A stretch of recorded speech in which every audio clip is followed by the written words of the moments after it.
안녕하세요. 저는 28에 결혼 1년차 새댁입니다.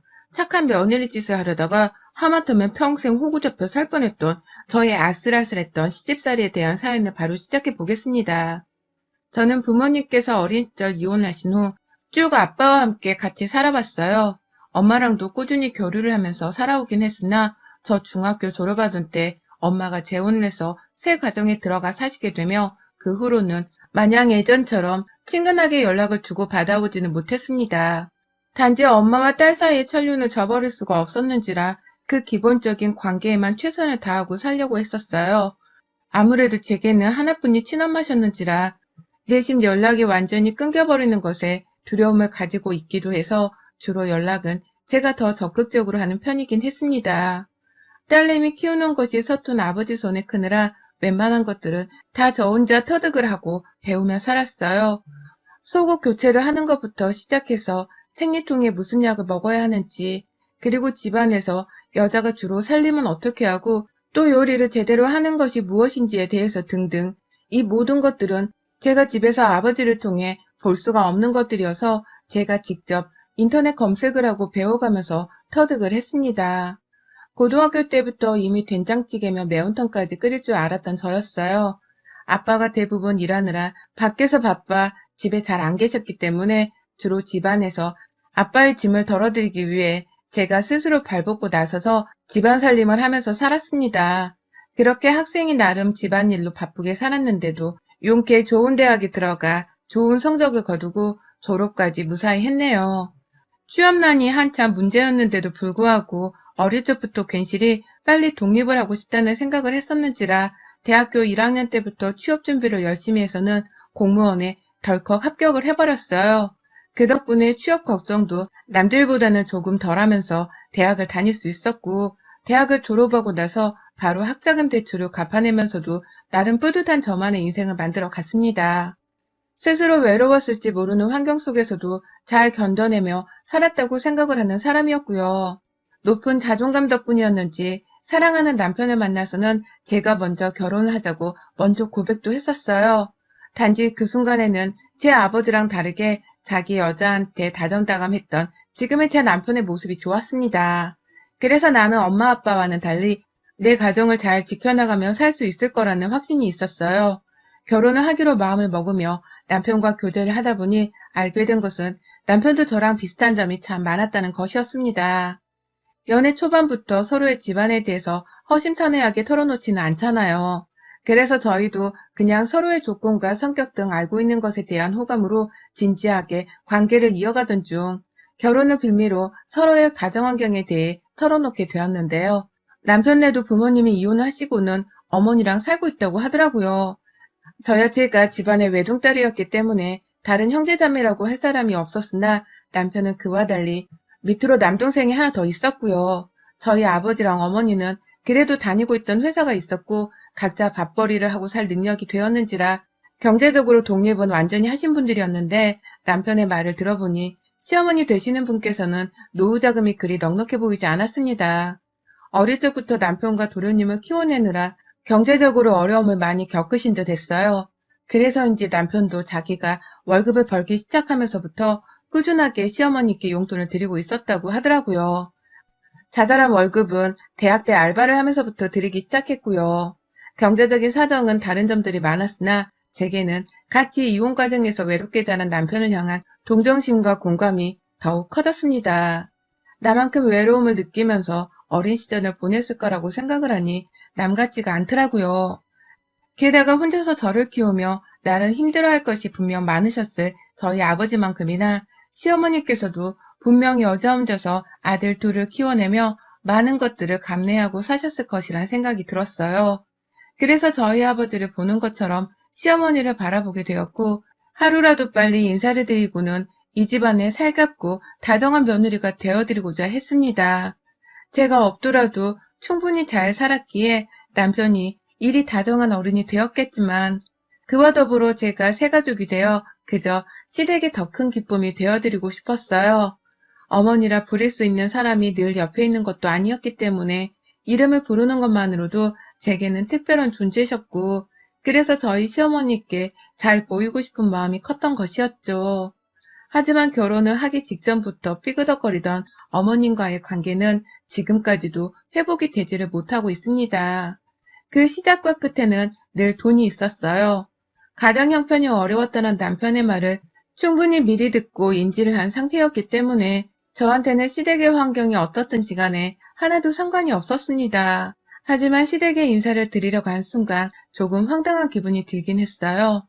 분명 남편의 말대로 그 어리던 대학 시절부터 어머님의 용돈까지 챙겨드리며 빠듯하게 경제적 지원을 하며 살았다고 했는데 남편이 살고 있는 동네는 솔직히 객관적으로 따져봤을 때 제가 사는 동네보다 훨 잘 사는 동네였고 그 중에서도 꽤나 값이 나가 보이는 고급집 빌라 아니더라고요. 저로서는 생각하지 못했던 반전과도 같았기 때문에 좀 당황스러웠었죠. 제 딴에는 잘 사는 동네에 산다고 하더라도 구석진 곳에 있는 허름한 동네에서 살림을 하고 계시는 줄 알았거든요. 다소 당황해하면서 혹 내 남편이 알고 보니 재벌집 자식인데 자신의 부를 숨기고 진실된 사랑을 찾고자 내게 거짓말을 했던 것은 아닐까 하는 상상까지 해봤습니다. 그 정도로 제게는 미처 상상하지 못했던 상황이었어요.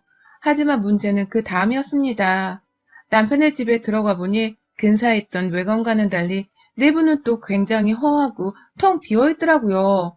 미니멀 라이프를 지향하는 사람인 것 마냥 집안 자체에 가구라고 할 것이 제대로 없었어요.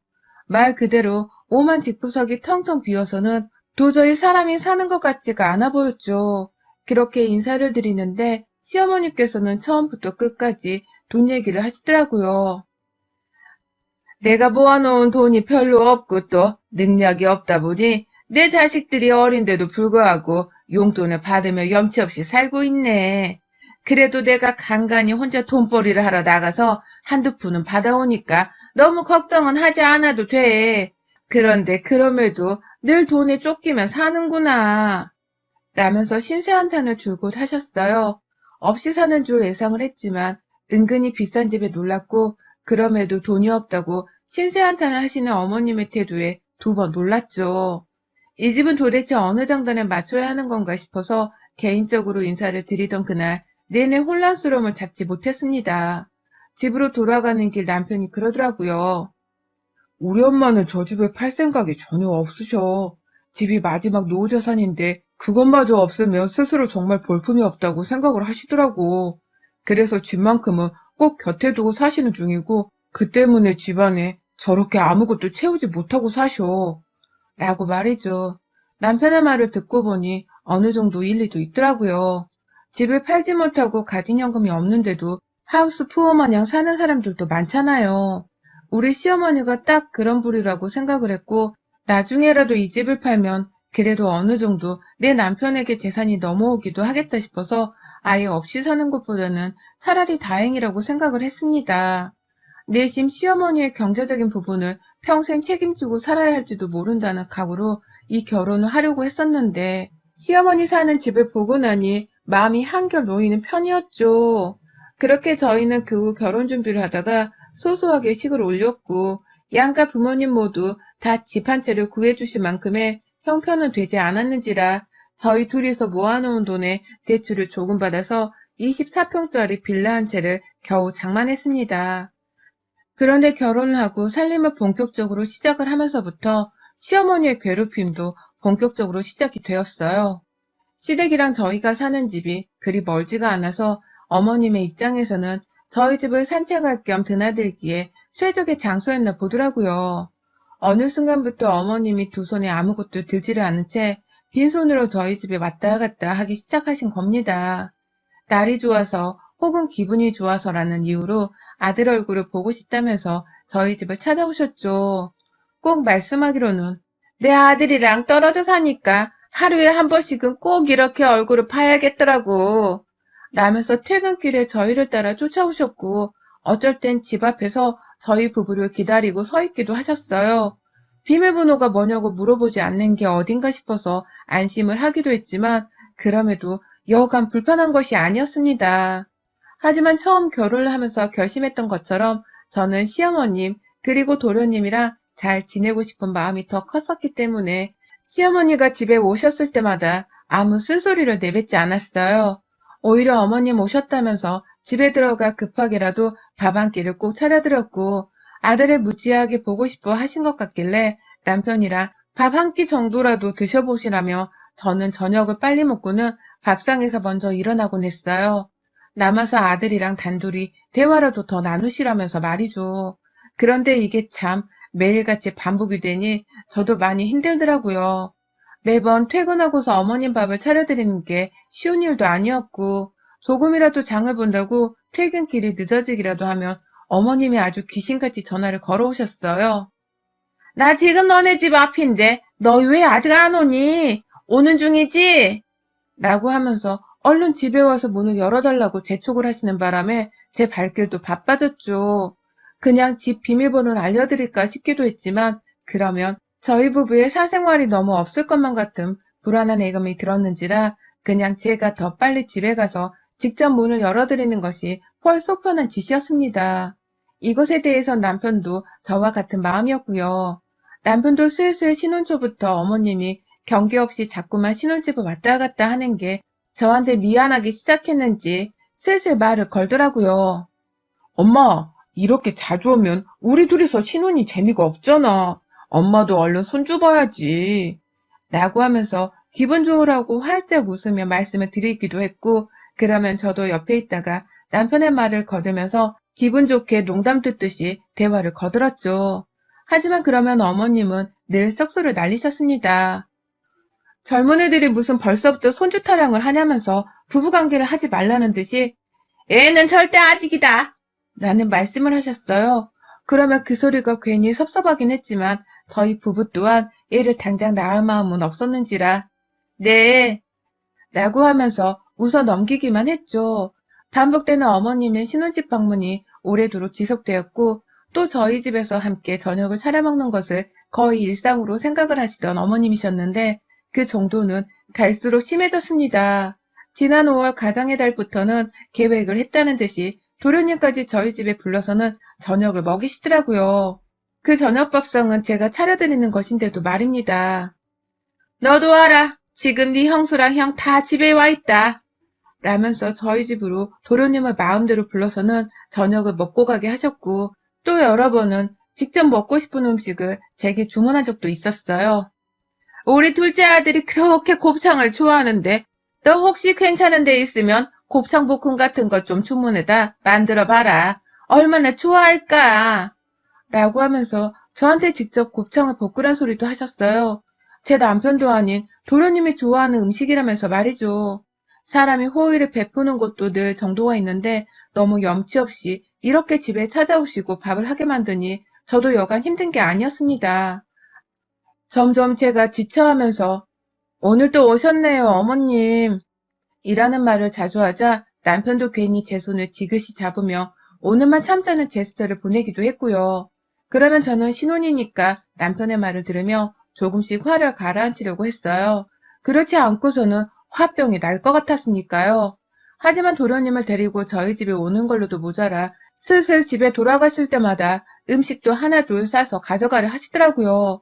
빈손으로 우리 집에 오시는 건 늘 똑같았는데 갑자기 봉다리 같은 거 없냐? 없으면 음식물 쓰레기 봉투도 좋다. 라고 하면서 집에 남은 음식을 싸가져 가려 하셨고 급기야 한 팩 남아있는 소고기까지 랩으로 직접 싸서는 저희 집에 계시는 내내 냉동실에 넣어뒀다가 집에 가시기 전 그걸 직접 챙겨서 가져가셨습니다. 옆에 있던 도련님은 그걸 가만히 보고 있었고 남편은 자기 엄마랑 남동생 입에 들어갈 소고기라고 생각을 하는 건지 전혀 챙길 생각을 하지 않았어요. 한두 번도 아니고 자꾸 이러니 저도 슬슬 나쁜 생각이 들더라고요. 어머님이 첫째 아들을 보고 싶어서 우리 집에 오는 것은 핑계이고 그냥 우리 집에서 식사 한 끼를 해결하면서 식비를 아끼려고 하시는 것이 아닌가 하고 말이죠. 멀쩡한 집을 팔지도 않고 꼭 옆에 끼고 살면서 어떻게든 살면서 필요한 현금을 줄여야겠다고 생각을 하고는 만만한 우리 집에 얹혀와 저녁 한 끼를 해결하려 하는 게 아닌가 싶었습니다. 그 생각이 점점 어머님의 뻔뻔한 행동들 덕분에 확신으로 바뀌어갔고요. 그러니 저도 속으로 무지하게 화가 나기 시작했어요. 제 아무리 잘 지내보고 싶은 사이였다고 하더라도 이런 식으로 일방적인 도움을 얻으려고 하는 분에게는 가족이라고 하더라도 마냥 친절을 베풀어주고 싶지 않았으니까요. 그런데 이 아슬아슬한 고부관계가 이어가던 중 시어머니는 결국 한 방을 크게 터트려버리고 말았어요. 저를 얼마나 만만한 며느리로 봤으면 글쎄 어머님이 짐가방을 싸우셨더라고요. 자기 옷을 바리바리 싼 그 짐가방을 말입니다. 그것도 다 큰 도련님이랑 함께 말이죠. 평상시와도 같은 퇴근길이었고 아니나 다를까 저희 집에 와서는 저희 부부가 퇴근해서 문을 열어주기만을 기다리고 계시던 시어머니가 웬일로 전화를 걸어와서는 빨리 오란 재촉을 하지 않으시더라고요. 그냥 너네 둘 다 어디쯤이니? 그럼 20분쯤 뒤에 도착을 한단 소리지? 알겠다.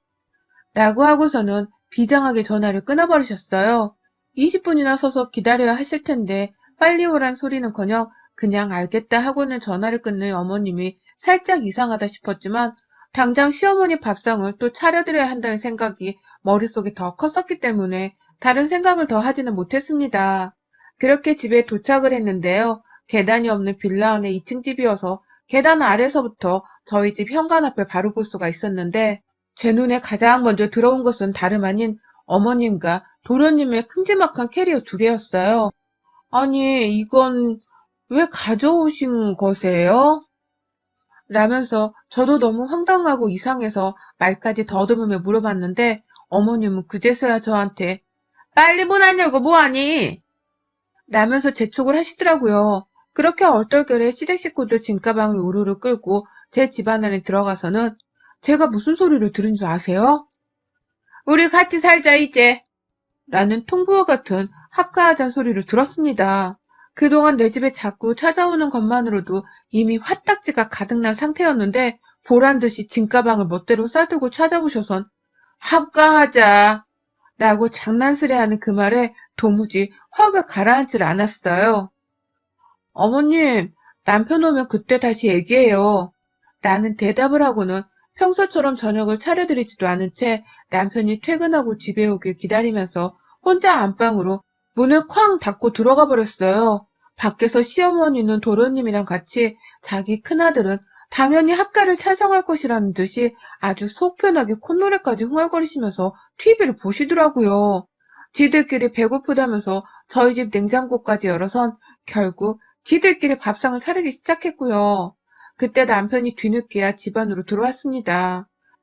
들어오자마자 남편도 눈앞에 캐리어부터 딱 보였는지 이게 다 뭐야?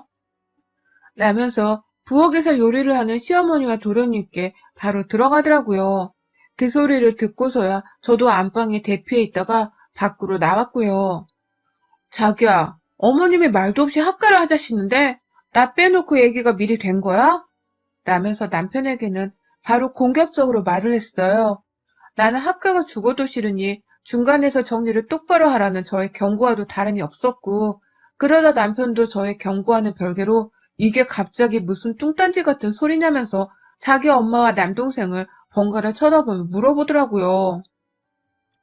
누구 마음대로 짐을 싸워서는 합가냐고. 라면서 결국 언성까지 높였고요. 그러자 가장 황당한 건 시어머니의 반응이었습니다. 도련님은 거봐, 안 될 거라고 했지? 라면서 바로 수긍을 했는데 그 옆에서 시어머니가 제 남편을 억울하다는 듯 쳐다보시면서 말씀하시더라고요. 왜 안 되냐? 내가 지금껏 너를 키우고 장가까지 보내놨는데 겨우 엄마랑 동생 거드는 게 이렇게 안 될 일이냐? 라면서 갑자기 감성팔이를 하셨어요. 급기야. 돈 때문에 그러냐? 어차피 지금 사는 집 나이 들어 나중에 팔면 다 니들 돈인데 그냥 미리 내 돈 받고 날 보살펴준다고 생각하고 합가를 하자. 어차피 니들이 나 부양할 거잖아. 안 그래? 라고 하시면서 언제가 될지도 모르는 먼 훗날을 얘기하면서 벌써부터 제게 시집살이를 강요하시더라고요. 어차피 자신을 돌봐야 할 사람은 도련님도 아닌 저희 부부가 틀림없으니까 이왕 죽을 때 받을 재산을 미리 땡겨받았다 생각을 하고서는 자신과 합가를 해달라고 하면서 말입니다. 그러니 저도 듣다 이건 아니라 생각이 들 수밖에 없었어요. 아니 어머님, 그 재산 차라리 안 받을 테니까 그냥 저희 신혼 좀 살게 내버려 두시면 안 될까요? 제발 좀 신혼답게 둘이서 밥 먹고 데이트하듯 살도록 내버려 두시면 안 되냐고요. 결혼하고서 1년이 다 되어가도록 이게 뭐 하시는 거예요? 제가 어머님이랑 도련님 저녁밥을 차려드리려고 이 사람이랑 결혼을 한 줄 아시는 거냐고요. 라면서 결국 제 할 말을 하며 열분을 토해냈고요. 차라리 주실 그 돈을 안 받을 테니 그냥 지금 나가서 알아서 사실하는 말씀까지도 남편을 대신해 아주 독하게 해댔습니다. 그러자 어머님은 의외로 초강수를 두고서 나오는 저와 남편으로부터 그냥 물러설 마음이 없다는 듯이 대답을 하시더라고요. 그러냐? 그러면 내가 월세 70만 원을 줄게. 다달이 70만 원을 계좌이체로 해주겠다니까? 이제 됐지? 공짜로 얹어 살려는 거 아니니까 이제 된 거지? 그런 줄 알고 우린 짐 푼다? 라고 말입니다. 겨우 돈 70만 원을 내고서는 자기 홀몸도 아닌 다 큰 둘째 아들놈까지 집에 데려와서는 얹혀 살겠다고 하는 시어머니의 논리가 마구잡이로 터져나오는 순간이었습니다. 한 사람당 돈 70만 원도 아니고 성인 둘에 70만 원으로 합의를 보고 합가를 하려고 하다니. 저 살다 이렇게 뻔뻔스러운 시어머니는 정말 처음 봤습니다. 우리 또래인데도 뻔뻔한 줄을 모른 채 자기 엄마 품에서 그러려니 하고 있던 도련님의 태도도 아주 똑같이 재수가 없었고요. 그러니 남편도 말이 안 통한다며 사람 부르기 전에 나가라 소리를 치고 도련님은 도련님대로 자기 엄마한테 왜 소리를 지르냐면서 지 형이랑 싸우려 들려고 발악을 하는데 그 와중에도 집으로 돌아가겠다는 말은 안 하더라고요. 그제서야 저도 눈치를 챘죠. 이것들이 왜 갑자기 짐을 싸서 내 집에서 살겠다고 발악을 하는가 싶었더니만 집 한 채 가지고 있으면서 요즘 보유세를 더 내라고 하고 재산세, 평소에 쓰일 생활비까지 포함해서 다달이 나가야 할 돈이 많으니까 그냥 지금 살던 집을 팔려고 현금으로 보유를 하기로 작정을 했나 보더라고요. 그런데 또 다른 집을 구하자니 서울 안에 죄다 집값이 올라서는 마땅히 살만한 곳도 찾기 힘들고 또 그렇다고 서울을 놔두고 시골로 내려가자니 도시 생활을 포기할 수가 없었는지라 만만한 저희 부부 집에 얹혀 살면서 겨우 돈 70만 원의 학가를 하려고 한 것이었습니다. 결국 지들 쓰고 즐길 돈을 더 챙기기 위해서 저희 부부 집을 임시방편에 거주주를 생각을 한 것이었어요. 집주인들한테 허락 한번 받아볼 생각조차 하지 않고서는 그냥 무작정 짐을 싸서는 나와버린 것입니다. 집은 이미 부동산에 내놨고 집 살 사람도 구해서는 도장 찍을 일만 남았단 소리까지 하며 말이죠. 그러니 저나 남편도 더 이상 배려를 베풀기가 싫더라고요. 차라리 시어머니가 가지실 현금을 안 받고 말다가 소송을 걸어서라도 나중에 되찾아오는 게 낫다 싶었고요. 그건 남편도 마찬가지인 듯 했습니다. 자기 엄마한테 제대로 정내미가 떨어져 나간 듯 했어요. 결국 남편은 가장 먼저 행동으로 나서더라고요. 나가라고! 라면서 무작정 현관 앞에 놓여진 캐리어 2개를 끌고선 집 밖으로 나버렸고 집 안에서 도로 들어와서는 내 와이프 부엌에서 왜 너가 국자를 잡고 있어? 라면서 자기 동생의 머리통을 한 대 세게 갈겨버렸습니다. 순간 웃음이 터져나올 만큼 도련님은 국자 하나 들고 집 앞 차리겠다고 까불다가 지 형한테 머리를 얻어맞고서는 얼이 빠져 정신을 못 차리더라고요. 그러다가 결국 지 형한테 멱살이 잡힌 채로 대표로 집 밖에 끌려나갔고 그러니 어머님도 어쩔 수 없다는 식으로 둘째 아들을 살려보겠다며 졸졸 아들들을 따라 집을 나가셨어요. 나가시는 내내 싸우지 말라고 너한테는 내 재산을 주지 않을 거라면서 막 소리를 지르시는데 보다 못한 제가 말씀을 드렸네요. 그거 안 받아도 저희 잘 삽니다. 어머님이 그거 지금 주지 않으셔도 나중에 저희가 저희 몫은 알아서 소송을 걸어서라도 한번 찾아와 볼게요. 됐죠? 라고 말이죠. 그러니 어머님은 문 닫히는 그 순간까지 현관 밖에서 뭐 저런 게 다 있어? 라며 혼자 무슨 년 어떤 년 하면서 아주 침을 갈기며 욕을 하시다가 결국 집으로 돌아가셨어요. 그 다음날 남편이 저보다 먼저 퇴근을 했는데 시어머니가 똑같이 집 앞에서 서 계셨다더군요. 사과를 하겠다는 핑계로 또 우리 집에서 저녁을 얻어먹겠다며 말입니다.